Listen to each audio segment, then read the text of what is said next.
네, 설날 잘 보내셨습니까? 네.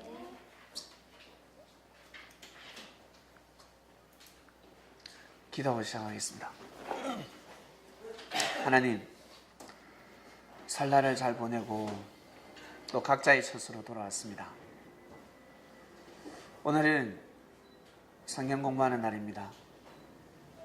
성경 공부라고 하지만 인생 공부입니다. 인생을 잘 살기 위해서는 공부머리가 좋아야 되고, 공부머리가 좋으려면 또 일머리도 좋아야 되고, 여러모로 머리가 좋아야 합니다. 그래야 삶을 잘 살 수 있습니다. 아무리 마음이 원이로 돼 육신이 약하면 어떤 일도, 어떤 뜻도 이룰 수가 없습니다. 다들 잘 살려고 하지요. 다들 행복하게 살고 싶어하고 기쁜 삶을 살고 싶어합니다. 그것은 다 마음입니다.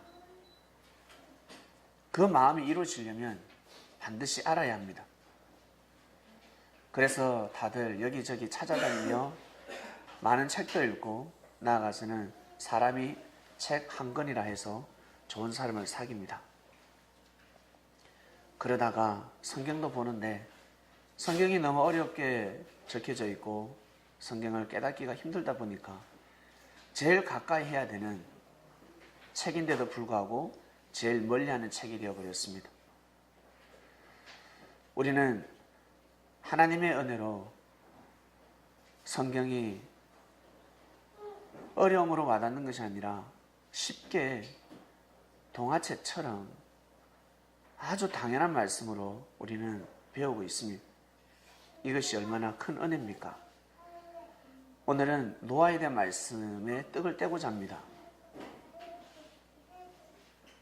아주 오래된 옛적 옛날 이야기지만 지금도 그 이야기는 우리 현실 가운데 살아서 숨쉬고 있습니다. 오늘 말씀을 통해서 우리 창명교회 성도들이 더욱더 깨어나고 말씀을 받아서 말씀을 선포하는, 삶 가운데 입으로만 선포하는 것이 아니라 삶으로 말씀을 선포하는 선민들이 될 수 있도록 축복하여 주시옵소서. 알아야 힘을 발휘할 수 있습니다. 아는 것이 힘이라 했는데 오늘 성경에 기록되어 있는 귀한 진리를 아는 시간을 맞이했습니다. 성령께서 특별한 은혜와 감동을 더하여 주셔서 큰 감동과 은혜와 깨달음이 임하는 시간 되기를 간절히 바라고 원합나이다. 사랑하는 주님의 이름으로 기도드립니다. 아멘. 노아에 대한 말씀은 여러분들이 잘 알고 계십니다. 노아, 아담, 하와 이후 1600년이 지났죠. 1600년이 지나고 나서 노아라는 사람이 땅에 태어나서 하나님을 섬기는데, 노아는 하나님으로부터 말씀을 받습니다. 어떤 말씀이냐면, 저렇게 살면 하나님한테 심판받는다라는 말씀을 받습니다. 너희들 그렇게 살면 하나님한테 심판받는다. 하나님이 노아에게 방주를 만들으라고 하셨는데, 그 방주를 만든 이유, 만든 목적, 왜 방주를 만들어야 되는지, 왜 하나님이 화가 나셨는지, 왜 진노하셨을까? 성경에는 하나님이 진노했다고 기록되어 있습니다. 사람을 창조한 것을 한탄한다 했습니다. 얼마나 사람들이 말을 안 들었길래, 도대체 무슨 말을 안 들었길래 공부를 안 했을까? 일을 안 하고 맨날 그냥 노는 것만 좋아했을까? 도대체 무슨 말을 그토록 안 들었길래 하나님이 심판을 하셨을까? 수수께끼입니다. 그리고 그것을 가르쳐서도 가슴이 와닿지 않습니다. 결혼? 성경 보면 혼인문란 때문에 하나님이 심판하지, 가슴이 와닿을 수가 없습니다. 왜 와닿지 않냐면 인생을 모르기 때문에 와닿을 수가 없습니다. 우리는 지난 말씀을 통해서 여러분 아시다시피 법칙의 하나님하고 그리고 인간의 본질 배웠죠. 하나님이 인류를 어떻게 창조하셨는지, 왜 창조를 하셨는지, 그리고 사람은 영생하는 삶이라는 것을 가르쳐 주었습니다. 영이 성장하고, 육이 성장하고, 그 다음에 마음이 성장하고, 그 다음에 영생의 삶을 살아간다.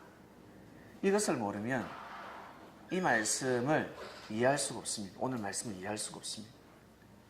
왜 하나님이 사람이 자기들끼리 좋아서 결혼하는데 왜 결혼 문제에 개입하실까? 이걸 풀 수가 없습니다. 사람들은 육의 눈으로 보고 결혼하지만 하나님 우리 사람을 영생하는 존재로 창조를 하셨습니다. 그렇기 때문에 결혼이 너무 중요하다는 것입니다. 결혼은 하나님을 대신해서 생명을 창조시키는 가정입니다. 그 생명을 잘 잉태시키기 위해서는 반드시 영, 혼, 육이 이 세 개가 다 성장해야 합니다. 그런데 사람들은 육만 성장하면 결혼을 합니다. 그 다음 좀 지식이 있고 좀 약간 지성인들은 마음을 성장시킵니다. 다른 말로 인격이라고 그러죠. 지정이 마음을 성장시켜서 결혼을 합니다. 그러나 사람이 반드시 알아야 되는데 하나님을 경외하는 마음을 반드시 가져야 합니다. 영이 성장해야 된다는 것입니다. 영이 성장해야 되는데 영을 주관하는 마음을 가져야 된다는 겁니다. 영을 주관하지 못하는 마음을 가지게 되면 영생을 할 수가 없습니다. 그렇기 때문에 결혼이라는 것은 상당히 중요합니다. 여러분 생각 외로 그 이상입니다. 하나님은 결혼을 너무 소중하게 생각합니다. 나중에 또 아담과 하와 이야기 때 여러분들 더 세부적으로 아시게 될 건데, 지난 시간 인간의 본질에 대한 말씀을 배웠습니다. 육만 성장하는 것이 아니라 우리 사람한테는 영이 있다라고 배웠습니다. 믿습니까? 이 말씀을 믿습니까? 이 말씀을 믿고 이 강의를 들어야 와닿습니다. 아니면 이 말씀에 시험 들고 그냥 반감만 생깁니다. 내가 좋아서 결혼하는데, 사람이 사람을 좋아하는데 왜 하나님이 심판을 하시지? 이 결론밖에 나오지 않습니다. 정확하게 알아야 합니다. 우리는 영혼이 있다는 걸 알아야 됩니다. 영혼이 없으면 예수님이 오실 필요도 없고 예수님 십자가 길을 걸어갈 필요도 없습니다. 왜 그 길을 걸어가십니까? 사람은 하나님처럼 영생하는 존재이기 때문에 그렇습니다. 하나님처럼 영원한 존재이기 때문에 그렇습니다. 자, 말씀 들어갑니다. 사람이 땅 위에 번성하기 시작할 때에 그들에게서 딸들이 나니 하나님의 아들들이 사람의 딸들의 아름다움을 보고 자기들의 좋아하는 모든 자로 아내를 삼는지라. 창세기 6장입니다. 6장 성경책 같이 보시길 바랍니다. 창세기 6장 1절. 사람이 땅 위에 번성하기 시작할 때에 그들에게서 딸들이 나니 하나님의 아들들이 사람의 딸들의 아름다움을 보고 자기들이 좋아하는 모든 자로 아내를 삼는지라. 여기서 하나님의 아들이란 믿음을 가진 자들입니다. 믿음을 가지는 자들, 하나님을 믿는 자들, 하나님을 경외하는 자들입니다. 여기서 사람의 딸들은 하나님을 믿지 않는 자들, 하나님을 경외하지 않는 자들입니다. 그들의 아름다움을 보고 이상형이니까 너무 멋있어요. 키 180에 막 얼마나 멋있는지, 달리기도 잘하고 곰하고 싸우는데 사자하고 싸우는데 이기고 얼마나 멋있습니까? 타잔 생각해 보십시오. 타잔 얼마나 멋있어요. 또 하와도 멋있습니다. 곰같이 생긴 여자가 아니라 라인이 있습니다. 아주 멋있습니다. 멋있어요. 아름다워요. 결혼을 하는 거죠. 너무 좋으니까. 이건 당연한 겁니다. 우리 사람의 눈으로 볼 때는 당연한 겁니다. 사람이 사람을 볼 때는 당연하게 감동받을 수 있고 은혜 받을 수 있고 사귈 수 있고 그런 것입니다. 근데 하나님이 놓여버렸습니다. 이것을 보고 하나님이 놓여버렸습니다. 하나님을 믿는 사람들이 하나님을 믿지 않는 사람들과 가정을 꾸리는 걸 보고 하나님이 놓여버렸습니다. 하나님이 가라사대 나의 신이 영원히 사람과 함께하지 아니하리. 이는 그들이 육체가 됩니다. 흙으로 돌아가는 존재가 됐다는 겁니다. 혼이 하늘 올라가야 되는데 못 올라가고 뭐가 된다? 구신이 된다. 귀신이 되고 구천을 떠도는 귀신이 되어버린 거죠. 하나님을 경외하는 마음을 가지지 못했습니다.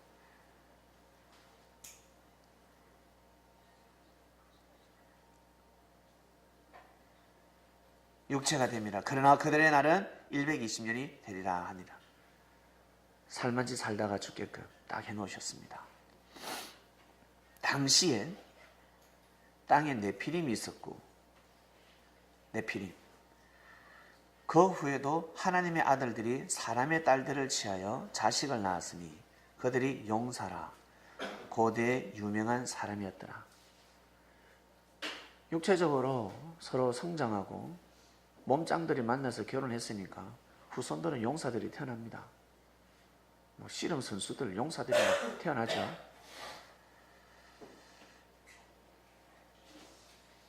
여호와께서 사람의 지악이 세상의 관영함과 그 마음의 생각의 모든 계획이 항상 악할 뿐임을 보시고 땅 위에 사람 지으셨음을 한탄하사 마음에 근심하시고 가라사대 나의 창조한 사람을 내가 지면에서 썰어버리되. 무섭습니다. 이 성경을 기록한 사람이 성격이 좀 그런 것 같아요. 사람으로부터 육축과 기는 것과 공중의 새까지 그래하리니 이는 내가 그것을 지었음을 한탄함이니라. 사람은 태초에 창조 6일째 이 땅에 창조되었습니다. 사람이 창조되었을 때 하나님께서 기쁜 것이 아니라 심히 기쁘다 하셨습니다. 심히 기쁘다. 사람에게 만물을 다스리는 권세를 주셨습니다. 모든 능력을 다 주셨습니다. 그런데 이제는 하나님이 후회하십니다. 뭐와 같냐면 우리 부모님들, 여기 우리 부모님들이 얼마 안 계시는데 자식이 말을 안 들으면 어떤 생각이 드냐면 저놈 괜히 낳았다. 저놈을 내가 왜 낳았을까? 정말 내 자식이 맞나 할 정도입니다.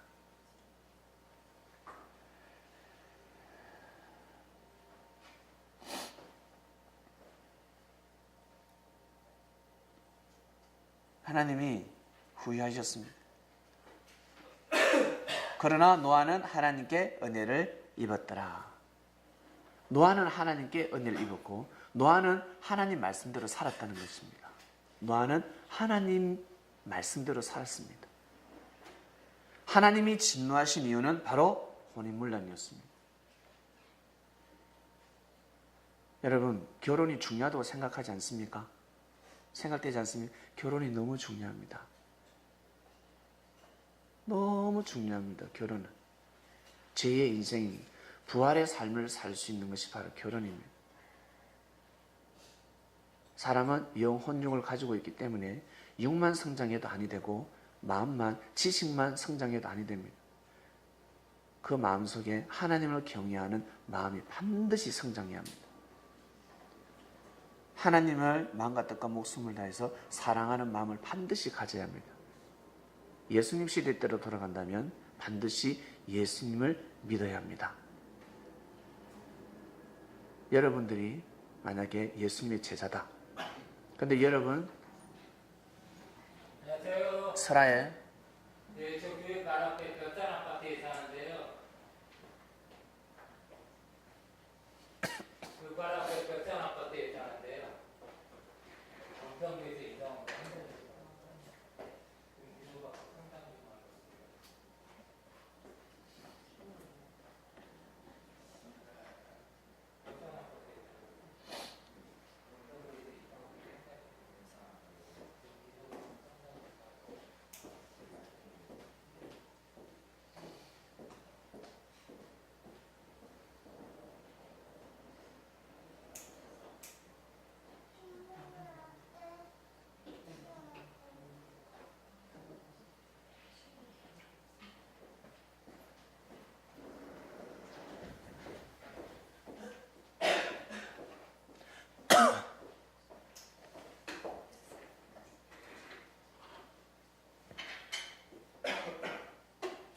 어제 했지.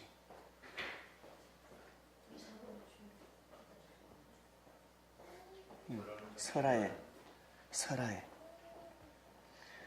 여러분 설아에 자녀들이 있습니다. 그런데 여러분 예수님이 제자였습니다. 예수님 당대 때 예수님을 만났습니다. 근데 이 아들놈이 나가서 여자를 데려왔는데 예수님을 믿지 않습니다. 예수님을 그리스도 메시아라고 영접하지 않습니다. 아무리 가르쳐도 영접하지 않습니다. 여러분 어떠시겠습니까? 허락할 수 있겠습니까? 다른 건 예수님 오시기 전하고 오셨을 때는 다른 겁니다. 오시기 전에는 그냥 하나님만 믿고 살면 됩니다. 그러나 예수님 오시고 나서는 달라지는 겁니다. 여러분들이 예수님의 제자라면 여러분 자녀들이 누구하고 결혼을 해야 할까? 여러분 자녀들이 예수님을 믿는 아들을 만나야 되고 딸을 만나야 되지 않겠습니까?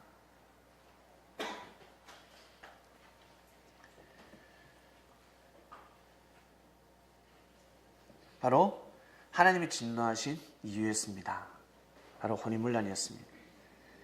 그래서 노아에게 하나님이 뭐라고 말씀하셨습니까? 방주를 만들어라. 안 되겠다 이런 말씀하세요. 창세기 6장 14절에서 16절입니다.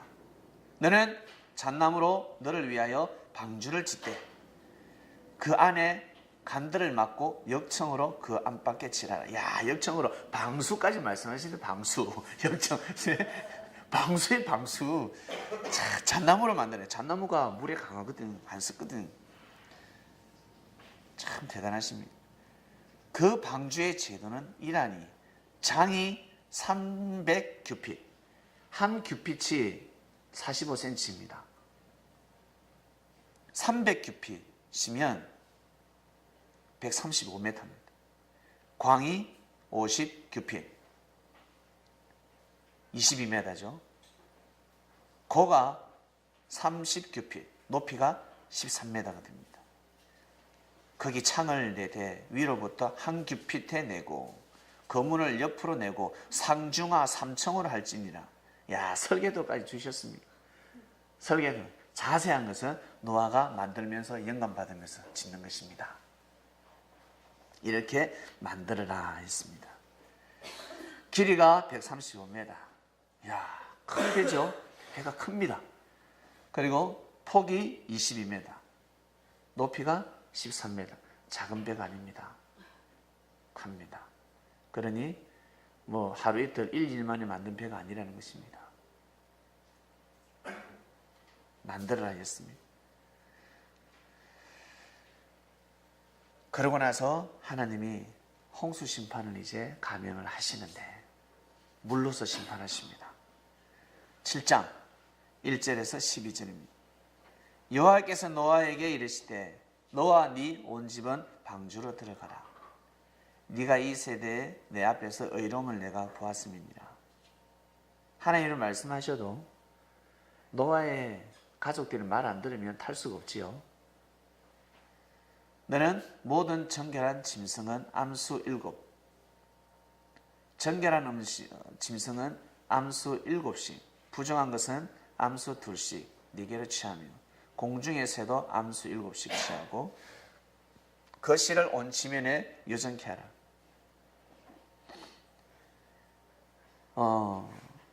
살려야 되니까, 동물을 살려야 다시 씨를 뿌릴 수 있으니까요. 번식을 할 수 있으니까 살리라는 것입니다. 암수 한 쌍씩. 지금부터 7일이면 내가 40주야를 땅에 비를 내려 나의 지어 모든 생명을 지면에서 썰어버리리라. 40주야, 40일 동안 비가 내린다고 합니다. 4일만 비 내려도요, 밤낮으로 다 죽습니다. 쏟아지면 살 길이 없습니다. 몇 시간 만에 우리 서울에 침수되는 거 보셨죠? 2시간, 3시간 폭우 내리면 그냥 어때요? 침수되어 버립니다. 노아가 여호와께서 자기에게 명하신 대로 다 준행하였더라, 행했습니다. 홍수가 땅에 있을 때에 노아가 600세였습니다. 노아가 아들들과 아내와 자부들과 함께 홍수를 피하여 방주에 들어갔고 정결한 짐승과 부정한 짐승과 새와 땅에 키는 모든 것, 하나님이 노아에게 명하신 대로 암수 둘씩 노아에게 나와 방주로 들어갔더니 7일 후에 홍수가 땅에 덮었습니다.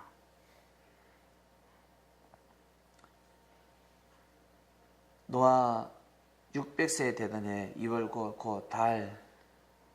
그달 17일이라 그날에 큰 기품의 샘들이 터지며 하늘의 창들이 열려 엄청난 비가 쏟아졌다는 거예요. 우리 비가 엄청 오면 뭐라고 하면 하늘에 구멍 났다 하지 않습니까? 그 구멍 난 겁니다. 12절 40주야를 비가 땅에 쏟아졌더라. 이것은 노아가 그 시대 때 보고 기록한 것이 아닙니다. 수천 년 동안 구전으로 이어져 오다가 기록이 된 것. 이것을 아셔야 합니다. 자, 이런 일이 있었습니다, 여러분. 40일 동안 비가 내렸습니다. 그러면 방주에 진짜 사람은 몇 명 탔는지, 그리고 동물은 어떻게 탔는지 한번 볼까요?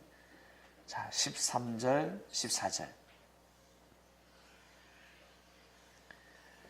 13절, 14절 보면 곧 그날에 노아와 그의 아들 셈, 야벳, 노아, 그리고 노아의 부인 세 자부가 다 방주로 들어가고 며느리들이 다 탄 겁니다.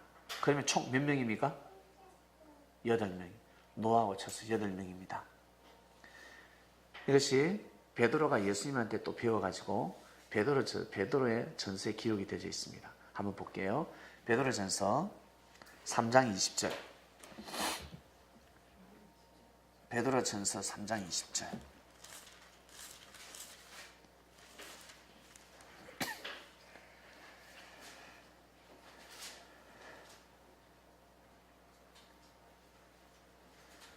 신약 381페이지 베드로전서 3장 20절.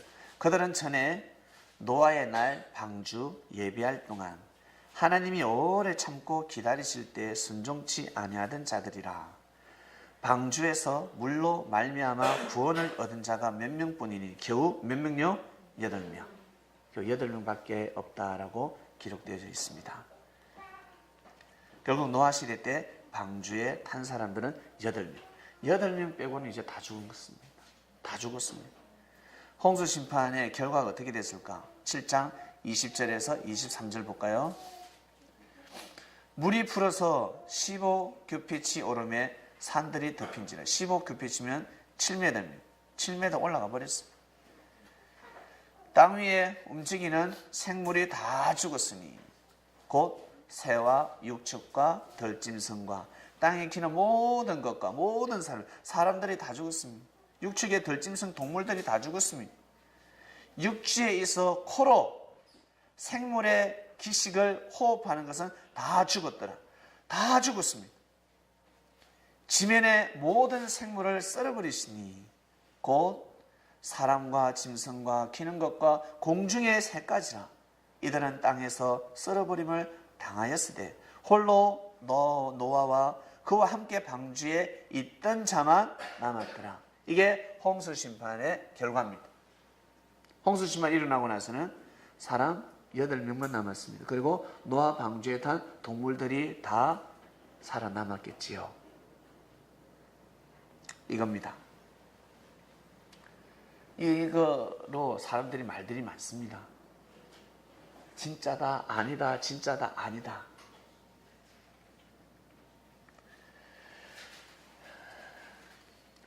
성경 보는 거 안에서 여러분 배우셨겠지만 모든 것은 다 답이 있다 했습니다. 성경 안에 다 짝이 있고 답이 있습니다. 노아 시대 때 일어난 홍수 심판이 정말 지구를 다 덮은 홍수 심판일까? 지구촌에서 높은 산을 다 덮었다 하지 않았습니까? 천하의 높은 산을 다 덮었습니다. 천하의 제일 높은 산이 에베레스트 8,848m 제일 높습니다. 그 산이 물에 잠겼다고 합니다. 세상에 뭐 믿어야지요. 성경에 적혀져 있으면 믿어야 하는데, 그러나 주님께서는 새롭게 말씀을 전해주셨습니다. 예수님이 전하시는 말씀은 달랐습니다. 성경에 기록되어 있지 않지만 예수님이 이 말씀을 푸셨습니다. 볼까요? 방주의 크기가 길이가 135m, 폭이 22m, 높이가 13m입니다. 육지에 날고 기는 동물들이 다 탈 수가 없습니다. 척추 동물만 해도 4만 5천 종입니다. 척추 동물. 척추를 가지고 뛰고 다니는 동물들이 있지 않습니까? 푸른 초원에서 하늘을 날아다니는 새들 4만 5천 종입니다. 저걸 어떻게 다 태울 수가 있겠습니까? 척추 동물만 저러는데 태울 수가 없어요.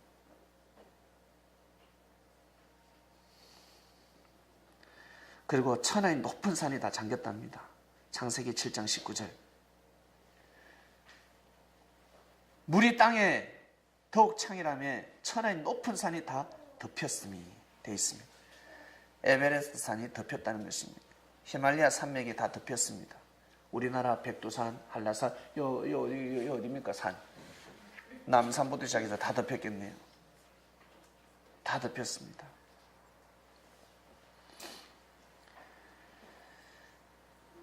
그리고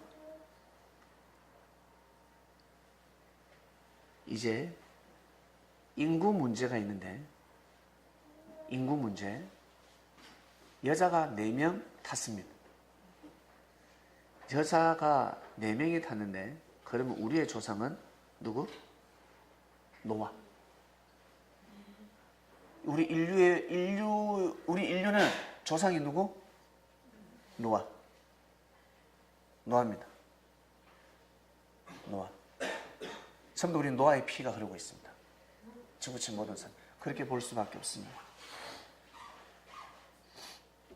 그리고 여자 4명이 아기를 지금의 인구 비율을 따져보면요, 한 명당 150명을 낳아야 합니다.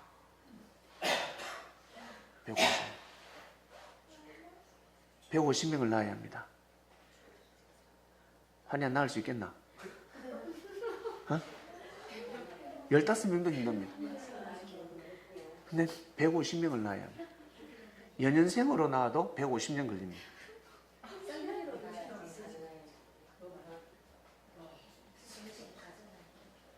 적어도 150명이요. 자, 그 다음 성경에, 이것은 우리가 지금 과학적으로 추측하는 거고요. 성경에 답이 있습니다. 보겠습니다. 홍수 심판 전에 창세기 6장 4절을 보시길 바랍니다. 창세기 6장 4절. 당시에 땅에 네피림이 있었고 네피림 족속이 있었습니다. 6장 4절에 홍수 심판이 일어나기 전에는 네피림의 족속이 있었습니다. 그러면 홍수 심판 후에는 네피림의 족속들이 어떻게 돼야 될까? 땅에 살면 안 되지 않습니까? 존재하면 아니 됩니다. 죽어야 합니다. 민수기 13장 33절을 보겠습니다. 민수기 13장 33절.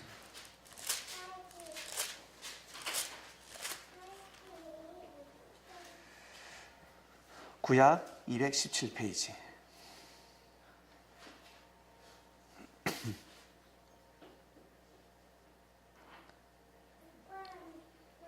모세가 젖가꿀이 흐르는 땅 가나안 땅에 가서 정탐하러 갔다 온 사람들이 보고를 하는 겁니다. 33절. 거기서 또 네피림의 후손 아낙 자손 대장부들을 보았나니 우리는 스스로 보기에도 메뚜기 같으니 그들의 보기에도 그와 같았을 것이니 거기서 또 네피림 후손 아낙 자손 대장부들을 보았다고 합니다. 네피림의 족속들이 살았습니다. 홍수 심판 전에 존재했던 네피림 족속들이 홍수 심판 후에도 살고 있었습니다. 이들의 피가 이어지고 있었습니다. 그래서 홍수 심판은 지구 전체가 다 심판받은 것이 아니라 바로 부분 심판입니다. 부분 심판. 지구 전체가 홍수 심판 받은 것이 아니라는 것입니다. 부분 심판이라는 것입니다. 성경에 부분 심판인데 전체 심판으로 다 기록이 되어 있습니다. 보겠습니다. 창세기 41장 56절. 창세기 41장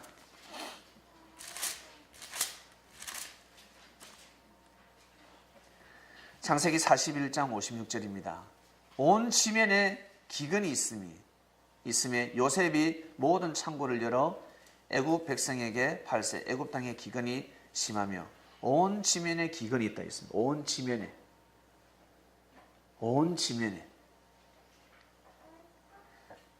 온 땅에 기근이 있다는 것입니다.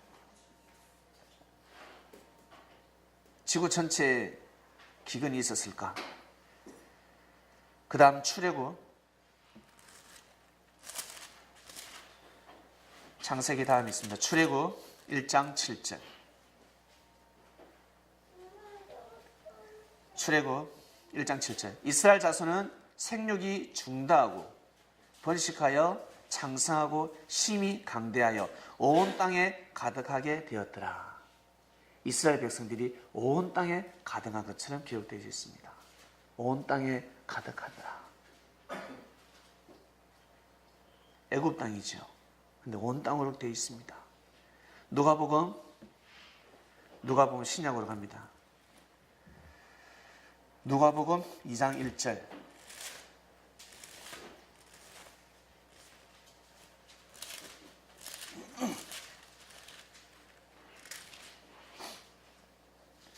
누가복음 2장 1절에 보면 이때에 가이사 아구스도가 영을 내려 천하로 다 호적하라 하였으니 천하로 기록되어 있습니다. 천하.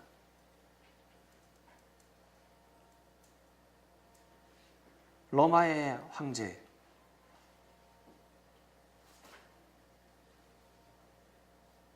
영을 내립니다. 천하로 다 호적하라. 호고소사라는 것입니다. 천하가 아니지 않습니까? 근데 천하로 기록되어 있습니다. 창세기 7장 19절 보겠습니다. 창세기로 다시 돌아옵니다.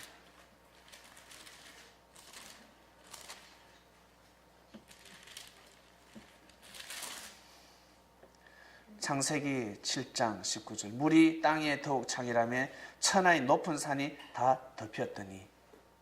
천하의 높은 산이 다 덮였다고 그러는데 이 천하가 지구촌의 제일 높은 에베레스트 산부터 시작해서 이 산들이 다 덮인 것이 아니라는 것입니다. 그 당시에 노아를 중심해서 그 지역이 다 물에 잠긴 것입니다. 서울에 비 오면 어떻습니까? 대전에도 비 오는 것 같지요? 폭우가 쏟아지면 대전에도 폭우 오는 것 같습니다. 부분 심판입니다. 전체 심판이 아니라 부분 심판이었습니다.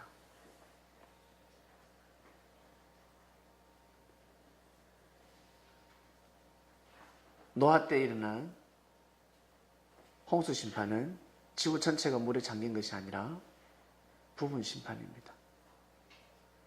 비가 내려지려면 반드시 구름이 필요합니다. 구름.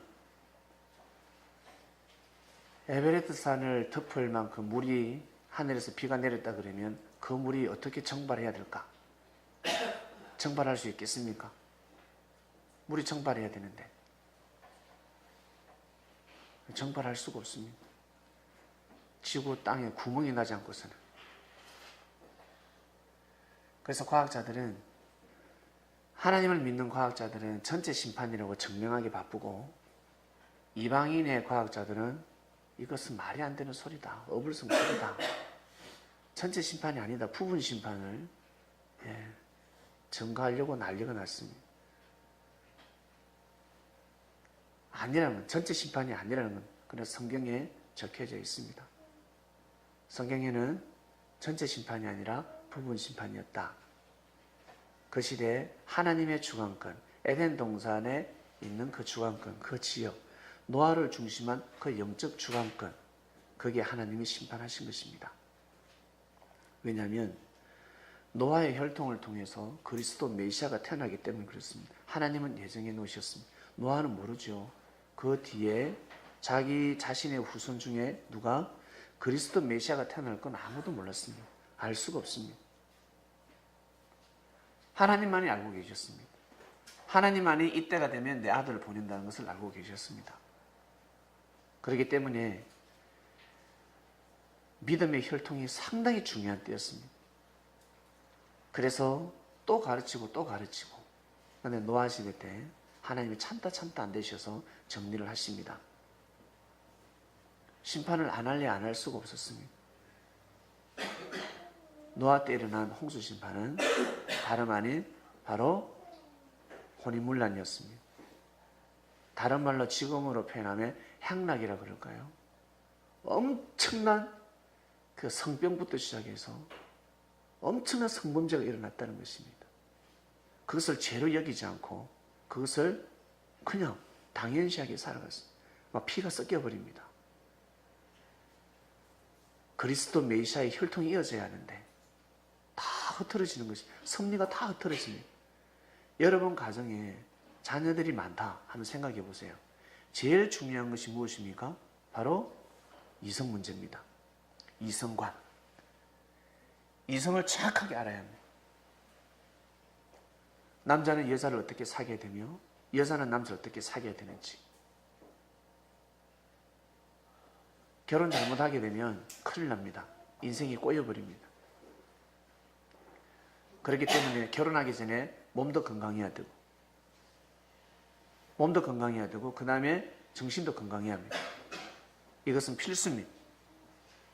근데 요즘은 몸은 건강한데 정신이 건강하지 않은 사람들 결혼을 많이 합니다. 근데 그 정신을 어디에 둡니까? 자기 마음에, 자기 개성에, 자기 철학에 두면서 결혼을 합니다. 진리에 두지 않습니다. 진리에 두고, 자기 정신이 진리에 두고 결혼을 해야 되는데 자기 철학으로 가득 차 있습니다. 그걸 다른 말로 개성이라고 합니다. 그걸 쉽게 풀면 개 같은 성격입니다. 그렇게 해서 결혼을 합니다. 그러니 계속 지저대는 겁니다. 그런 아담과 그런 하와가 만나면 와와와와와 좋을 때는 때 꼬리 살랑살랑살랑, 나중에는 물어뜯고 목 물어뜯고 난리가 납니다. 그냥 웃을 일이 아닙니다. 그렇게 살아가고 있습니다. 가정을 바로잡기 위해서는 어릴 때부터 정확하게 말씀을 잘 가르쳐야 합니다. 어떻게 해서 결혼을 해야 된다는 것을 가르쳐줘야 합니다. 그걸 몰랐다는 거예요. 이미 노아 시대에 흩어져 버렸습니다. 하나님은 사람에게 마음이라는 것을 주셨고 영혼을 사모하는 마음이 있고 마음을 주관하는 양심이 있습니다. 양심이 있기 때문에 충분히 그 양심으로 삶의 질서를 바로 잡을 수 있습니다. 근데 양심을 다 어기는 것입니다. 그러다가 문제가 일어나기 시작합니다. 심각했습니다. 하나님은 심판을 하지 않아야 할 수가 없었습니다. 물로서 심판하셨습니다. 왜? 하늘에서 내리니까 하늘이 심판하신다고 생각하죠. 하늘에서 비가 내리니까. 여러분 비가 안 오면 어떻습니까? 하늘에서 저주한다고 하지 않습니까? 하늘이 노했다. 비가 안 오면 하늘이 노했다라고 합니다. 비가 많이 와도 하늘이 노했다라고 합니다. 왜 그럴까? 사람의 마음은 물과 같습니다. 물이 안 좋습니다. 물이 더러워졌습니다. 그래서 물로 심판받는 겁니다. 이에는 이, 눈에는 눈. 물로서 심판받는 것입니다. 물이 안 좋다라는 것은 사람의 마음들이 안 좋다. 저 동네에 물 안 좋다. 사람들이 다 몹쓸 사람들밖에 없다는 것입니다. 인심이 고약하다는, 다른 말로 물이 안 좋다라고 표현을 합니다. 그래서 나중에 시간이 지나서 우리가 나중에 비유론으로 넘어가는데 하나님 오시는데 뭐 타고요? 구름 타고 오신다 그러잖아요. 구름 타고.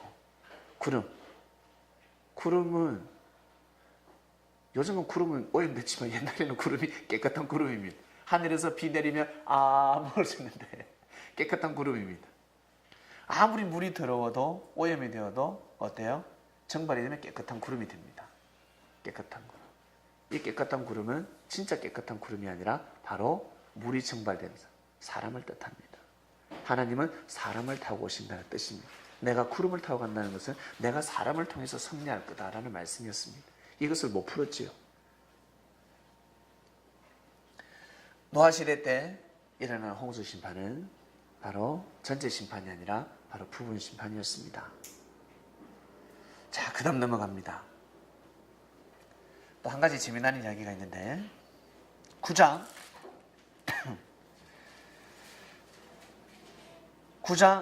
20절입니다. 20절 25절인데 노아가 이제 홍수 심판 다 보내고 나서 또다시 이제 삶을 시작합니다. 노아가 농업을 시작했습니다. 포도나무를 심었습니다. 한 번은 포도주를 마시고 취했습니다. 그 장막 안에서 벌거벗었습니다. 벌거벗은지라 가나안의 아비 함이, 가나안의 아비, 그러니까 노아의 손자입니다. 가나안은 노아의 손자. 가나안의 아비 함이 노아의 아들이죠. 함이 그 아비의 노아의 하체를 보고, 아버지가 술 처먹고 하체를 드러내놓고 자는 걸 본 거예요.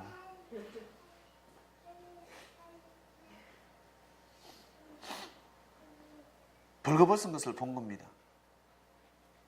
그러니까 함이 그 아비의 하체를 딱 봤습니다. 세상에. 보고 밖으로 나가서 두 형제한테 구했습니다. 아버지가 술 처먹고 지금 하체 드러내고 자고 있다라고 이야기를 했습니다. 이 이야기는 그래야 되는 겁니다. 이 이야기가. 그러니까 셈과 야벳이 옷을 들고 옷을 탁 취해서 자기들의 어깨에 메고 그것도 뒷걸음질 쳐서 들어갑니다. 아버지 그 시기를 보고 들어가는 것이 아니라 뒷걸음질 쳐서 싹 들어갑니다. 아비의 하체가 무시무시했나 보다. 뒷걸음질 쳐서 들어갑니다. 그러면서 아비의 하체를 덮었으며 그들이 얼굴을 돌이키고 그 아비의 하체를 보지 아니하였더라. 아비의 하체를 보지 않았습니다. 이거 충분히 어떻게 보면 볼 수 있는 문제지 않습니까? 아버지와 등도 밀어주고 목욕도 할 건데 이런 일이 있었습니다. 노아가 이제 술을 깼습니다. 술 깨고 나니까 작은 아들 함, 아들이 자기에게 행한 일을 알고 이에 가로되 함의 아들, 그러니까 노아의 손자입니다. 노아의 손자 가나안은 저주를 받아 그 형제의 종들의 종이 되기를 원하노라 라고 심판을 해버렸습니다. 노아가 저주를 해버렸습니다. 누구에게? 손자에게. 아니 쟤는 누가 보냈어요? 아들이 했잖아. 함이 아비의 하체, 아버지가 술 처먹고 하체 드러내고 잔다라고 이야기해. 아들이 아들이 잘못을 했는데 손자에게 저주를 내렸어요. 야, 이게 저주할 만합니까? 이게 저주할 만합니까? 이건 저주할 수 있는 명분이 될 수가 없어요. 명분이 안 돼. 그래서 이것은 또 어때요? 성경을 잘 보아야 합니다. 그냥 이거 보면 풀리지가 않습니다. 노아가 세상에 옷을 벗고, 노아도 술에 취해서 옷을 벗고 자는 것도 잘못됐고, 그 다음 아니 아들이 가서 덮어줬는데 이야기에서 아버지가 하체를 드러내고 자더라 이 말을 했는데 어떻게 저주를 받을 수 있을까? 여기서 아비의 하체가 무엇인지를 아셔야 합니다. 노아가 드러내놓은 하체, 성경에서 말하는 아비의 하체가 무엇인지 아셔야 합니다. 그러면 풀리게 되어 있습니다. 볼까요? 신명기 22장 30절. 신명기 22장 30절 한번 보시길 바랍니다.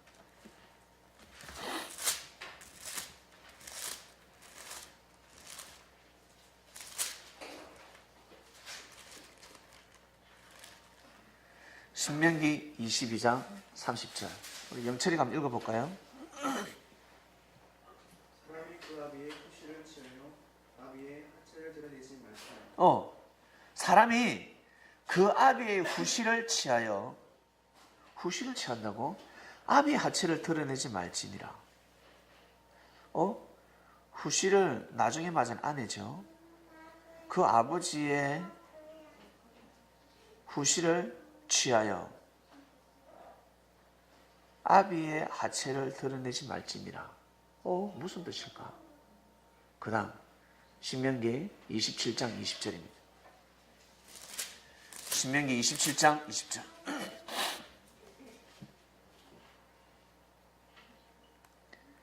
다시 한번 읽어볼까요? 계모와 부합하는 자는 그 아비의 하체를 드러내었으니 저주를 받을 것이라 할 것이요 모든 백성은 아멘할지니라. 오케이.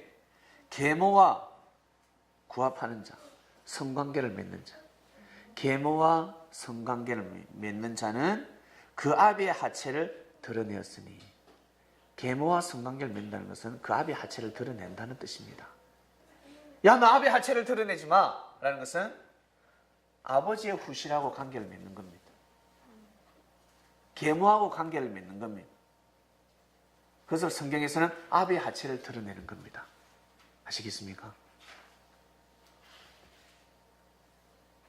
자, 서서히 좀 풀리기 시작합니까? 이 말씀이. 그 다음 레위기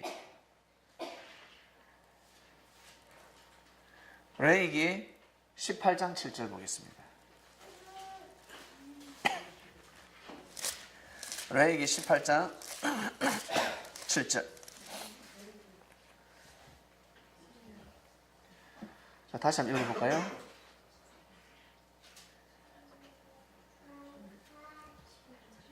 (18장 7절) 네 어미의 하체는 곧 네 아비의 하체니 너는 본치 말라. 그런 네 어미인즉 너는 그의 하체를 본치 말지니라. 오케이. 네 어미의 하체는 곧 네 아비의 하체니라 했습니다. 어미의 하체를 드러낸다는 것은 어미의 하체를 범한다는 뜻입니다. 네 어미의 하체는 곧 네 아비의 하체니 너는 범치 말라. 범치 말라. 어미의 하체를 범한다는 것은 네 아비의 하체를 범하는 것과 똑같다. 그는 네 어미인즉 너는 그의 하체를 범치 말지니라. 그 다음에 8절. 너는 계모의 하체를 범치 말라. 이는 네 아비의 하체니라. 20장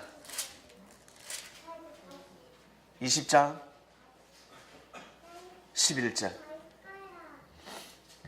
20장 11절.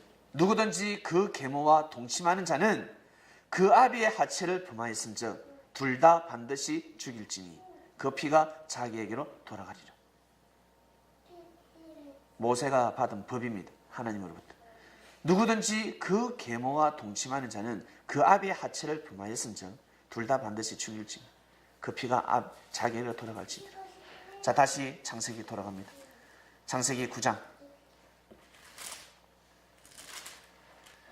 여기에서 노아가 벌거벗고 아비의 하체가 옷 벗고 술 처먹고 옷 다 벗고 자더라.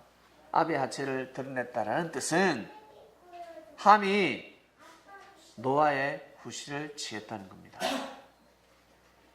그러고 나서 태어난 자식이 바로 가나안입니다. 그래서 노아가 아들 함을 저주하지 못하고 누구를요? 가나안을 저주하고 하나도 상속해주지 않습니다. 저주해버립니다. 이 성경은 뒤에 적혀졌다는 것을 아셔야 합니다. 훗날 적혀졌습니다. 진노해버리는 겁니다. 왜 노아가 심판했을까? 노아는 홍수 심판이 혼인문란으로 일어난 걸 알고 있단 말이에요. 하나님이 왜 진노를 하셔서 자기에게 왜 방주를 만들어냈는지를 알고 있다. 멀쩡하게 잘 사는데 방주를 만들어낸 거지. 그러고 나서 내가 새롭게 하겠다. 썰어버리겠다 그러셨습니다. 새롭게 내가 피를 이어가겠다 하셨습니다. 인류의 역사를 새롭게 시작하겠다. 노아는 하나님이 가정을 너무 소중하게 여긴다는 걸 알고 계시는 거예요. 남녀가 정말 잘 만나야 된다는 것을 노아는 너무 잘 알고 있어요. 그래서 함부로 결혼하면 안 된다는 걸 알고 있어요. 남녀 간의 관계를 맺게 되면 어떻습니까? 어떻게 돼요? 요즘은 너무 이게 문란해졌습니다. 심각한 겁니다. 아주 심각한 겁니다.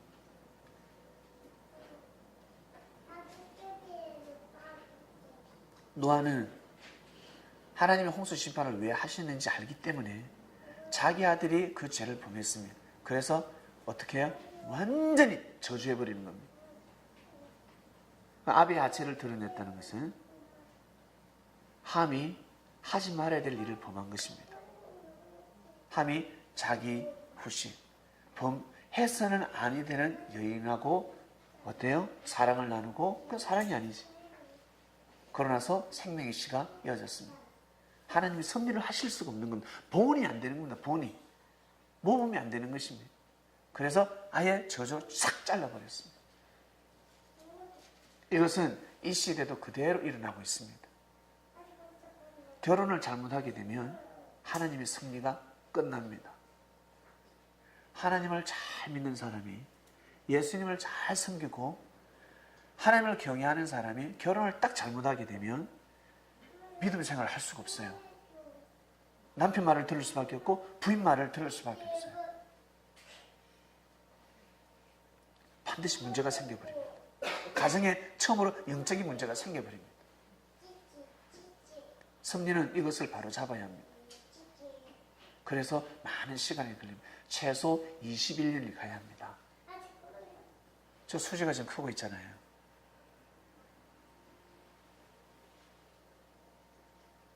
가야 합니다. 시간이 가야 합니다. 우리 장년부님들 이미 다 결혼하고 오셨죠. 이미 다 결혼하셨지만 이제는 우리가 어때? 믿음으로 우리가 신랑을 맞이했습니다. 영적인 신랑을 맞이했습니다. 예수님을, 영적인 예수님을 맞이했습니다. 이제부터는 여러분 잘 가셔야 합니다. 이제부터는 남은 인생을 잘 가셔야 합니다. 이 사랑 문제 때문에 어떻습니까? 사랑 문제 때문에 아버지가 자식을 죽이고 아들이 아버지를 죽이는 건 뉴스에 보셨지 않습니까? 친구, 그러니까 아들 여자친구가 집에 왔는데 아들이 자리를 비운 사이에 자기 아버지가 자기 여자친구를 범해버렸어요. 그런 일도 발생합니다. 그러면 어때? 그럼 다 깨져버리는 거예요. 그토록 화목했던 가정이 그냥 절단 나는 것입니다.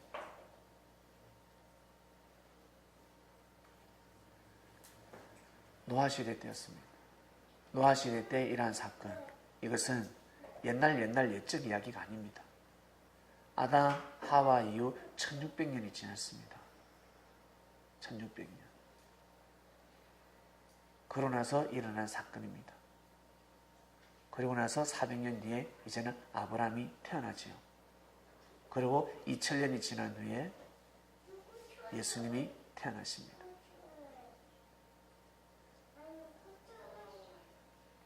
오늘 말씀은 노아의 홍수 심판에 대한 말씀의 떡을 뗐습니다.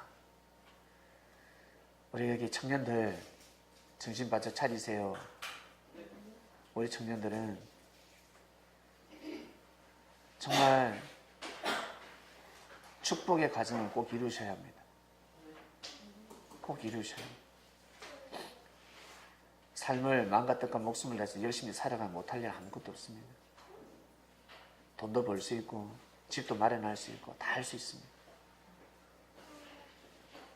부지런한 삶을 살아가는 것은 기본이고, 그리고 이 말씀을 알고 살아가야 합니다. 그래서 우리 젊은 청년들은 연애를 함부로 해서는 아니 됩니다. 아담과 하와 이야기 때 또 세부적으로 쪼개겠지만 정말 중요합니다. 기도하고 마치겠습니다. 감사합니다. 오늘 말씀은 노아 홍수 심판 말씀의 떡을 뗐습니다. 하나님께서 인간을 축복하시려고 창조했는데 축복을 하려 해도 할 수가 없었습니다.